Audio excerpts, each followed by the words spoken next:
महायोग पीठे तटे भीमरत्या वरं पुंडलीकाय धातुं मुनीन्द्रे समागत्य तिष्ठन्तम आनन्दकन्दं परब्रह्मलिंगं भजे पांडुरंगं। हरे कृष्ण। आपण पहिल्यांदाच आलेले भक्त कोण कोण आहेत पंढरपूर धामात? हाँ, सब पहली बार ही आए हैं सब लोग। फिर सब डिटेल में बताना पड़ेगा। हाँ, जो बार बार आते हैं तो उन्होंने सुना रहता है विठल जी के बारे में। तो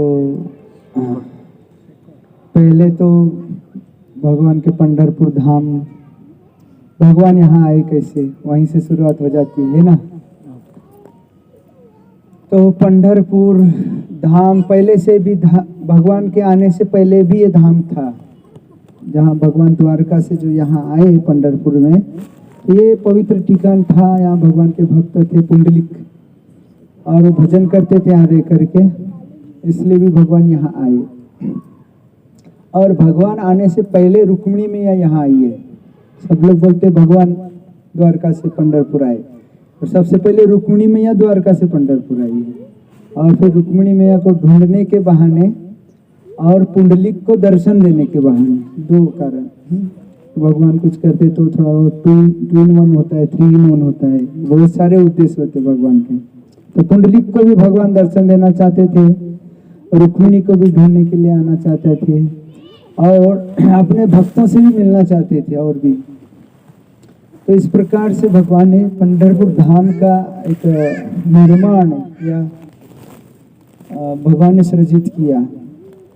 तो स्वयं भगवान ने किया इसको। और तुकाराम महाराज अपने अभंग में बोलते हैं कि जेवा नोहते चराचर तेवा होते ही पंढरपुर, ऐसे गाते कि जेवा नोहता चर अचर, कुछ सृष्टि नहीं थी तब भी पंढरपुर धाम था। और जेवा नोहती गंगा गोदा तेवा होती चंद्रभागा, ऐसे बताते हैं। तो गुरु महाराज एक पुस्तक लिखे हैं, पुस्तक का नाम है भू वैकुंठ पंढरपुर। लिख रहे हैं, हिंदी में है, मराठी में है, इंग्लिश है, गुजराती है, कन्नड़, तेलुगु, सब भाषा में अवेलेबल है यहाँ पर। तो महाराज इस पंढरपुर धाम का महिमा बहुत सुंदर ढंग से लिखे हैं, और हम इस्कॉन भक्तों के लिए एक प्रामाणिक स्रोत भगवान के धाम के बारे में।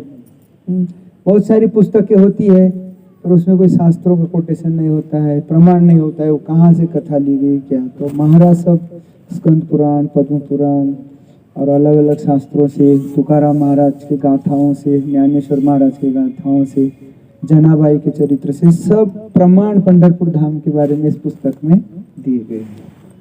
तो पूरा ग्रंथ के ऊपर चर्चा करना तो मुश्किल है, फिर भी भगवान ने पुंडलिक को मिलने की बहुत इच्छा थी। महाराज जी इस पुस्तक में लिखते हैं कि जो पुंडलिक है, यहाँ जो पुंडलिक है जो माता पिता की सेवा करता था अपने, वो पिछले जन्म का मुचुकुंद था। कौन था? मुचुकुंद। मुचुकुंद की कथा सबको पता होगी, कृष्णा बुक पढ़े होगे आपने, कृष्ण चरित्र का पुस्तक पढ़े होगे ना। तो वहाँ पर भगवान जब द्वारका में थे और द्वारका से मथुरा से द्वारका जा रहे थे, मथुरा में थे भगवान और वहाँ से द्वारका जा रहे थे।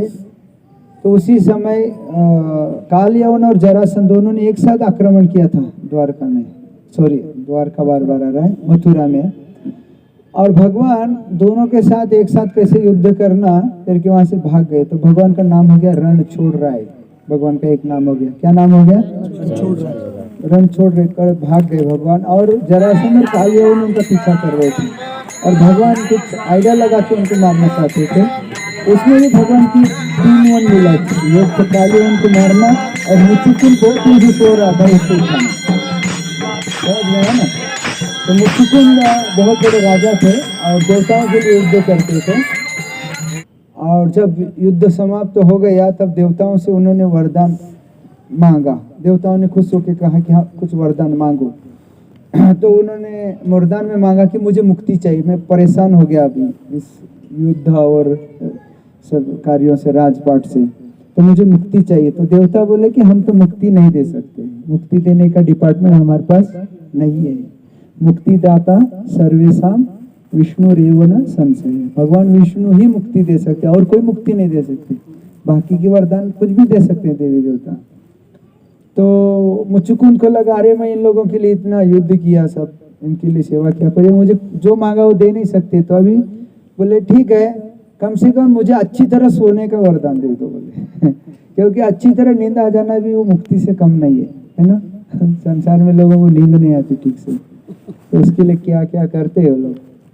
तो बोले ठीक है, ये वरदान दे सकते हैं और हम आपको वरदान देते कि जो कोई आपको जगाएगा तो भस्म हो जाएगा आपके क्रोध से, या आप जैसे आंखें खोलोगे तो जिसको भी पहली बार आप देखोगे तो उस आपके दृष्टि से भस्म हो जाएगा। ये वरदान मिला।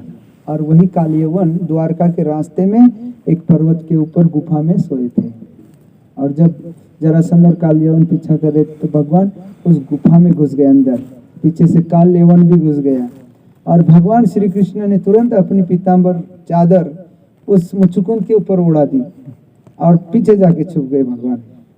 तो वो कालियवन आया और उनको बड़े जोर से लात मारी, कायर कहीं कहाँ, डर के मारे सोने का ड्रामा कर रहे बोल के। तो वो भगवान नहीं थे, कौन थे? और जैसे मुचुकुंद उठे और आंखें खोली तो उनकी दृष्टि से कालियवन जलकर भस्म हो गया। बहुत बार लोग बोलते अरे भगवान रण छोड़े भाग गया, और भगवान चाहते थे कि किसी को उठाना है वो उठ भी जाए और उनको जो वरदान मिला है वो भी सिद्ध हो जाए। तो भगवान एक तीर में दो निशाना करते हैं।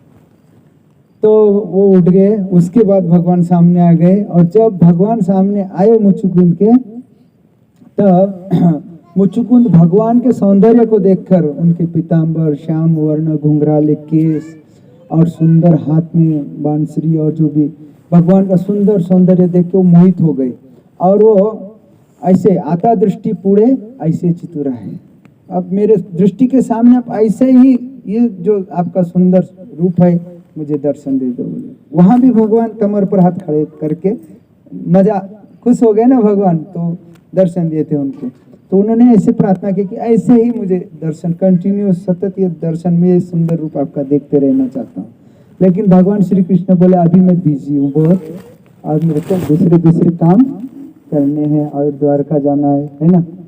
तो भगवान बोले आपकी जो इच्छा है मैं आपके अगले जन्म में, भगवान के नहीं, भगवान वही है, कृष्ण द्वारका गए, आपके अगले जन्म में पूरी करूंगा। और वही मुचुकुंद वहां शरीर छोड़कर पुंडलिक बना, पंढरपुर धाम में वो रहता था।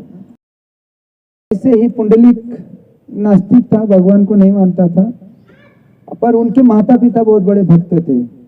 जैसे हम देखते हैं इस्कॉन में बहुत सारी फैमिलियों का ऐसा होता है कि माता पिता भक्त होते तो पुत्र भक्त नहीं होता, और पुत्र IYF में आते हैं और भक्त बन जाते हैं, पर माता सब पुत्र अपने माता पिता की सेवा करते थे, पर ये सेवा नहीं करता था कुछ माता पिता की यात्रा के दरमियान। तो ऐसे करते करते उनके माता पिता पैदल चलते थे तो पीछे रहने लगे, बहुत पीछे रह गए। फिर पत्नी बोली ये बूढ़ा और बूढ़ी के कारण तो हम लोग बहुत पीछे रह जाएंगे, सारी यात्रा आगे चला जाएगी, कुछ करना चाहिए आपको। तो बोले क्या करूँ, वो चलते ही नहीं तो मैं क्या कर सकता हूँ, तो कुछ तो करो बोली। तो उन्होंने क्या किया, एक दुकान में जाके एक रस्सी खरीद के लाया और एक माँ के गले में और एक पिताजी के गले में बांध दी, जैसे गाय और बैल को बांधते हैं ना किसान, ऐसे बांध के उनको जल्दी जल्दी खींचने लगा कुंडली के। मैं हमेशा मेरा प्रवचन जब रहता है तो ये बात जरूर बताता हूँ कि आज कलयुग इतना भी बढ़ गया है, फिर भी ऐसा कोई पुत्र अपने माता पिता को परेशान नहीं करेगा, लेकिन उसने उस समय पर इतना परेशान किया। तो आप सोच लीजिए कि कितना मतलब नास्तिक या कितना वो बदमाश रहा होगा पुंडलिक। अभी तो उनका हम प्रणाम करते हैं सब, क्योंकि उनका जीवन परिवर्तित हो गया बाद में। फिर थोड़े दूर जाने के बाद पत्नी बोली मुझसे चला नहीं जा रहा है, मेरे पैर में दर्द हो रहा है। तो पत्नी पे इतना आसक्त था कि उसने अपने कंधे पर बिठा लिया, मेरे कंधे में बैठ जाओ बोला। तो अभी भी कलयुग में इतना लोग अपनी पत्नी से प्रेम करते हैं, फिर भी कोई कंधे पर नहीं बिठाएगा, है ना। तो उसने एक सीमा पार कर दी थी जो कुछ करना चाहिए उसकी। और फिर ऐसे जब जा रहे थे तो एक आश्रम में रुके थे, उस आश्रम का नाम था कुकुट स्वामी आश्रम, कुकुट स्वामी का आश्रम था। तो स्वामी जी ने इनको देखते ही पहचान लिया कि किस तरह का व्यक्ति है, तो उनको बहुत डांटे और उनको बोले यदि आप माता पिता की सेवा नहीं करोगे पुत्र होकर तो आपको नरक में जाना पड़ेगा। पूत नाम के नरक में जाना पड़ता है। यदि पुत्र अपने माता पिता की सेवा नहीं करता है तो पूत नाम के नरक में जाता है। इसलिए पुत्र बोलते हैं। पुत्र आयते इति पुत्र। पूत नाम के नरक से जो अपने माता पिता को बचाता है, भजन साधन करता है, तो वही असली पुत्र होता है। लेकिन यदि पुत्र भगवान का भक्त नहीं बनता है तो उसको मूत्र बोलते हैं, वेस्टेज, कोई काम का नहीं, क्योंकि भक्ति नहीं कर रहा है मनुष्य जन्म लेके। तो इतना अच्छा उनका प्रवचन, मैंने तो 2 मिनट में बताया, उन्होंने घंटों उनको शास्त्रों के प्रमाण से और सब समझाया, तो उनको वहां से उनका बुद्धि परिवर्तित हो गया। और वहां से उन्होंने संकल्प लिया कि यदि आज के बाद मेरे जीवन का कोई लक्ष्य होगा तो केवल और केवल मेरे माता पिता की सेवा करना। ऐसा संकल्प लेकर आगे का प्रस्थान किया। तो अब पूरा दृश्य विपरीत हो गया था। तो सब पत्नी के हाथ में पूरा सामान दे दिया, माता पिता का सामान, उसका सामान, और माता पिता को कंधे में बिठा कर ले जाने लगा। जीवन परिवर्तन होता है ना ऐसा बहुत सारे लोगों का। तो जीवन परिवर्तन, फिर गंगा स्नान करा के गंगा जी में संकल्प लेके कि माता पिता की सेवा करूंगा, वापस पंढरपुर आया। यहाँ आकर उसने कुटिया बनाई और यहीं पर वो अपने माता पिता की सेवा करता था। तो इस प्रकार से यदि कोई माता पिता की सेवा करने वालों में अग्रगण्य यदि कोई है तो पुंडलिक है महाराष्ट्र में। पर हम गौड़ीय वैष्णव के लिए चैतन्य महाप्रभु ही आदर्श है। तो चैतन्य महाप्रभु ने अपने माता पिता की सेवा की और चैतन्य चरितामृत में लिखा है मातृ पितृ भक्ति मध्ये हन शिरोमणि संन्यास करील तथापि सेवन जननी, कि मातृ भक्त मध्ये वहां लिखा है स्पष्ट कि माता पिता के भक्तों में यदि श्रेष्ठ कोई है तो चैतन्य महाप्रभु ही है। तो संन्यास लेने के बाद भी चैतन्य महाप्रभु ने अपने माँ की सेवा की। पता है सन्यासी तो घर छोड़कर चला जाता है।